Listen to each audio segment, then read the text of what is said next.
Ici Alain Crevier, bonjour. L'histoire qu'on vous raconte aujourd'hui, on pourrait dire que c'est une sale histoire. Mais en réalité, c'est une histoire d'espoir. Les deux hommes que vous allez voir et que nous avons rencontrés ont les mains tachées de sang, beaucoup de sang. Et ils le savent, parce que tous les deux ont été chefs de milice, ou si vous préférez, chefs de guerre, pendant la guerre du Liban. L'un est musulman, l'autre est chrétien.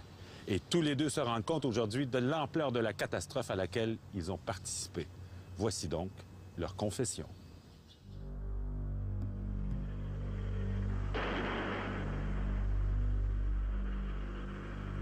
La guerre n'a pas commencé il y a 30 ans. Elle avait commencé bien avant. Je crois qu'elle avait commencé pour moi quand tout jeune, j'avais entendu des remarques pas très aimables envers les musulmans de mon pays.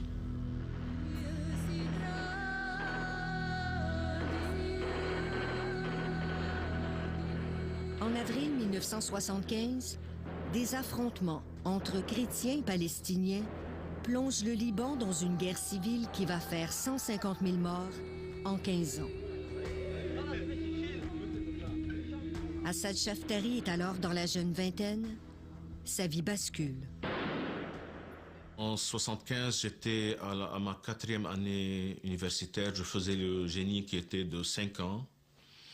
Donc, immédiatement, j'ai rejoint une milice chrétienne libanaise. J'ai pris les armes. J'avais un rôle défensif au début. Il fallait s'occuper des lignes de démarcation, surtout des passages entre les zones chrétiennes et les zones musulmanes. Et petit à petit, ça s'est transformé en action offensive aussi et préventive. Il fallait envoyer des bombes dans les zones ennemies et des tirs d'artillerie parfois pour riposter à des tirs ou à des bombes qui avaient explosé dans les zones chrétiennes et les quartiers civils chrétiens.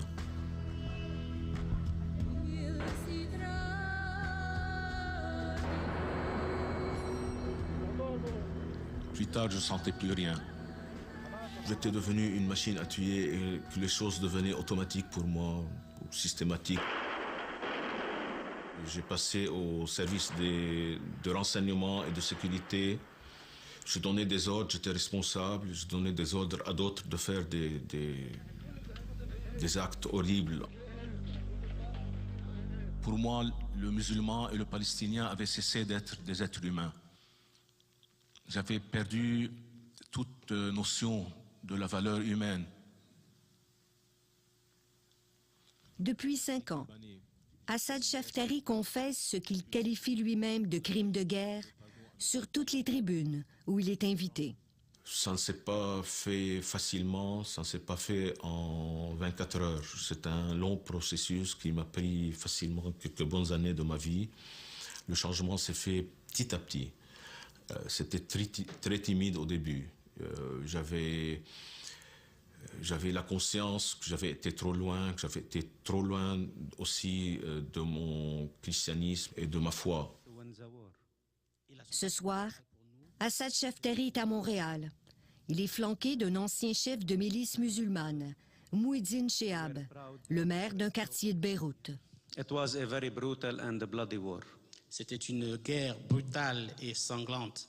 Les anciens ennemis font partie aujourd'hui du groupe Initiative et Changement.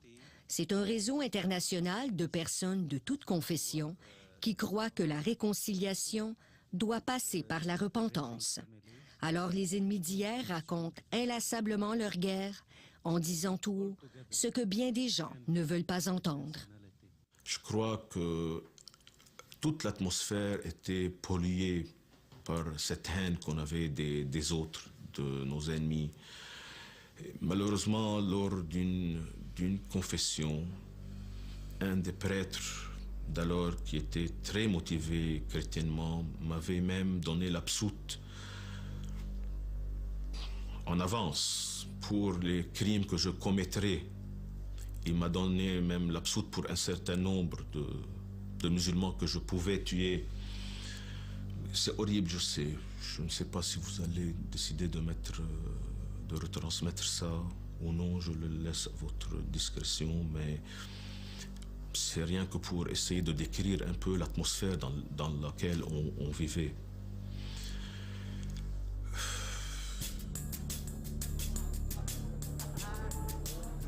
À l'époque, le Liban subit beaucoup de pression.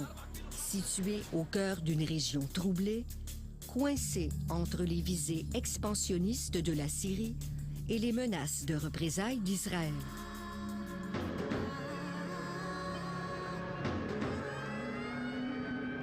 L'installation au Liban de milliers de combattants palestiniens provoque l'étincelle qui met le feu aux poudres. Les musulmans appuient spontanément les Fédayines dans leur lutte de libération contre Israël. Les chrétiens, eux, se sentent menacés. Deux visions du Liban vont s'affronter. À l'époque, les chrétiens nous dénigraient avec des slogans, comme s'ils étaient les descendants des croisés et comme s'ils voulaient faire du Liban un pays chrétien sans aucun rôle pour les musulmans.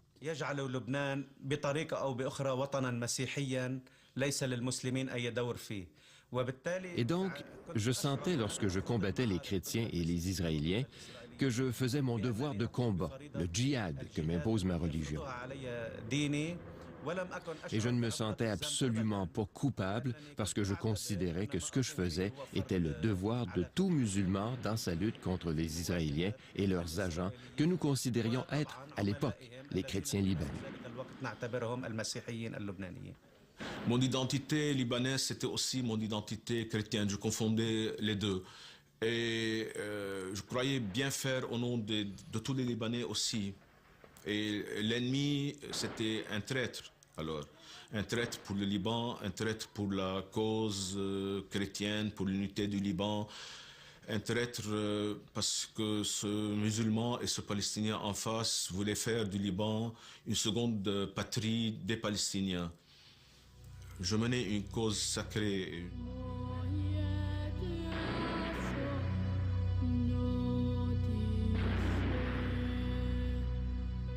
À la fin de 1975, Assad Chaftari et Mouhidine Chehab croisent le fer au cours de la célèbre bataille des Hôtels pour le contrôle du front de mer de Beyrouth.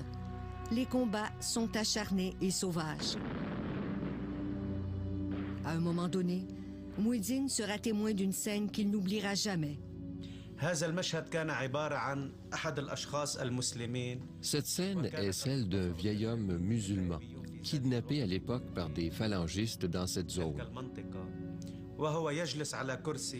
Il était assis, attaché à une chaise, et il avait le corps et la tête criblés par plus de 20 ou 30 balles. Mais il était toujours assis là, sur cette chaise, mort et attaché.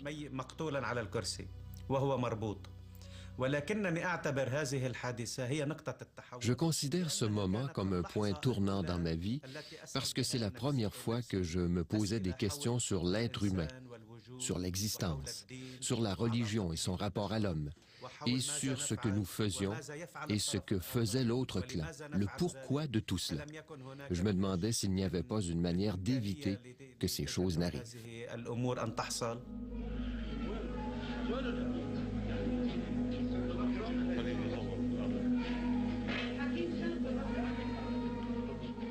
Mais l'esprit de revanche est plus fort que tout. Il faudra encore beaucoup de morts, de blessés, de disparus, avant que les ennemis ne commencent à entendre raison.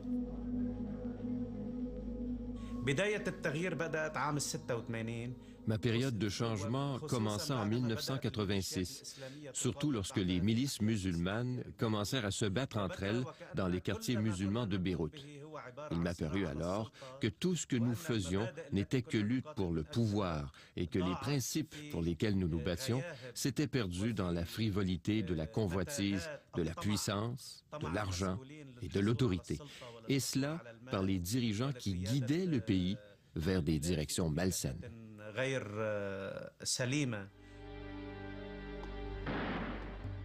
Assad Chaftari, lui, deviendra un des responsables du renseignement des forces libanaises. il va tremper dans de sordides affaires d'assassinat, le genre d'affaires où la vie d'un homme vaut souvent moins cher que celle d'un chien.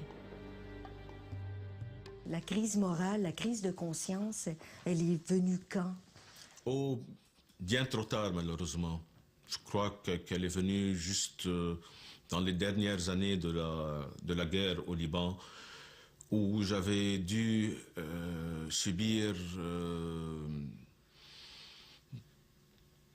ce que je faisais subir aux autres. Et là, de la part des chrétiens même, à cause d'un accord de paix qu'on essayait de faire fin 1985, début 1986, où les chrétiens du Liban se sont révoltés contre cet accord de paix qu'ils ont jugé injuste alors. J'ai dû quitter avec ma famille les zones chrétiennes, ne sachant où aller.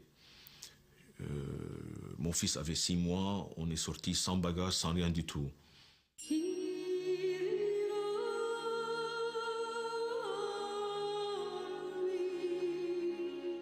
En 1990, les armes se taisent. La guerre prend fin, sans vainqueur ni vaincu, comme on dit au Liban. Le pays se réfugie alors dans une espèce d'amnésie volontaire. Assad Chaftari, lui, ne parvient pas à retrouver la paix. Je souffrais pour avoir fait souffrir d'autres. On réalise qu'on a blessé les autres, qu'on a laissé beaucoup de victimes, malheureusement autour de soi, et qu'il faut essayer de faire face à ça, essayer de réparer autant que possible.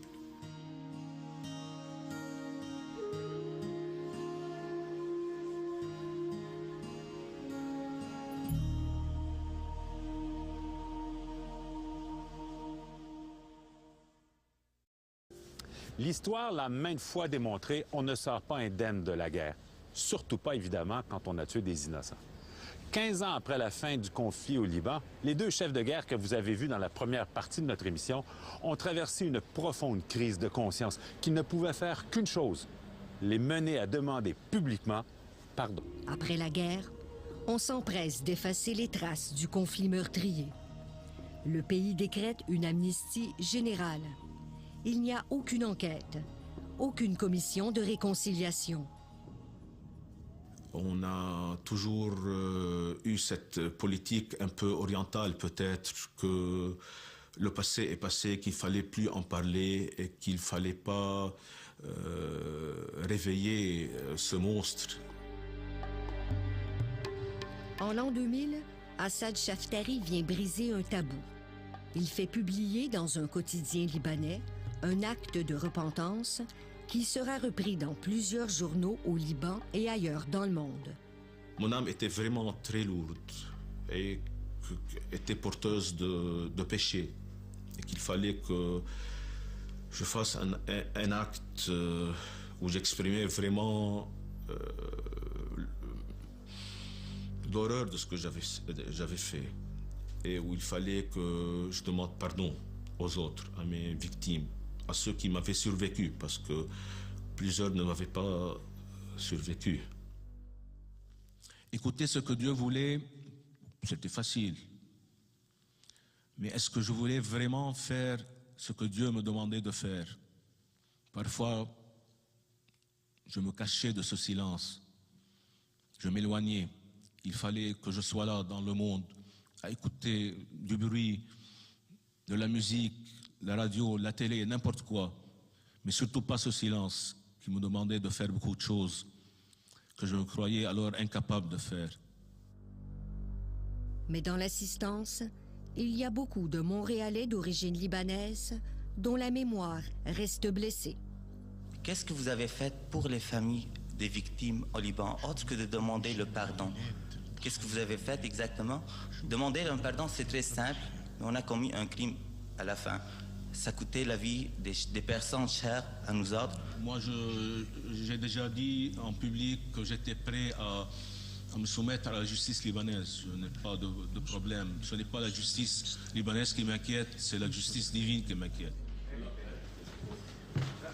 Pamela Chabrier était encore une enfant pendant la guerre. C'est une des organisatrices de la rencontre de Montréal. pour être franc, quand même, on en voulait, disons, en général, à tous les responsables de la guerre. Que ce soit les chefs de milice, mais aussi tous ces gens qu'on trouve encore comme étant des responsables, des députés, des ministres, même après la fin des combats. Mais vraiment d'entendre déjà cette confession de leur part, cette sincère confession, cette demande de pardon, et puis tout le cheminement par lequel ils ont passé. Et comme quoi c'est des êtres humains qui souffrent aussi, qui non seulement ont fait souffrir d'autres, mais qu'eux aussi souffrent. Là, on se rend compte que ils ne sont pas tellement différents de nous. Il n'y a pas vraiment... finalement, on n'est pas d'éternelles victimes, et ils ne sont pas les éternels bourreaux. On est les deux à la fois. Au printemps dernier, Pamela était parmi la foule des jeunes, chrétiens et musulmans confondus, qui sont descendus spontanément dans la rue. Tous ces jeunes manifestaient leur volonté de vivre ensemble, par-delà les appartenances religieuses et les guerres de clans. Mais le printemps de Beyrouth aura été bien éphémère. Depuis, d'autres attentats sont venus réveiller les spectres du passé. La paix ici est toujours fragile. Le seul truc, c'est que le système sociopolitique libanais, qui n'est basé que sur la confession, je pense a causé beaucoup de dommages et a alimenté finalement tous les problèmes, tous les conflits. Jusqu'à présent, quand même, on peut dire que c'est des questions qui restent tabous et qu'on peine à étaler en public. Et ce que Mouhidine Assaad apporte, c'est vraiment c'est du courage, puis beaucoup de cœur. Je veux dire quelque chose d'important. Si nous voulons construire l'avenir, nous devons apprendre des erreurs du passé. Nous ne pouvons pas construire l'avenir sans assumer le passé. Assad et moi avons la chance de parler publiquement de ces choses, mais je sais parfaitement que tous ceux qui ont porté les armes, et cela dans les deux clans, savent très bien en leur fort intérieur que ce que nous disons est vrai. Et je sais qu'ils partagent notre but et notre rêve. Oui, je rêve d'un Liban loin du confessionnalisme et du sectarisme religieux. Un Liban pour tous ses enfants, pour que nos familles puissent y vivre en paix dans l'avenir. Vous êtes-vous pardonné? Il fallait bien le faire. Ce n'est pas très tranché encore chez moi. Je crois que je sentirai toujours un remords et que je sentirai toujours que j'ai beaucoup à faire encore pour vraiment me sentir pardonné. Mais je crois que je suis déjà sur le bon chemin. Je suis du bon côté. Voilà.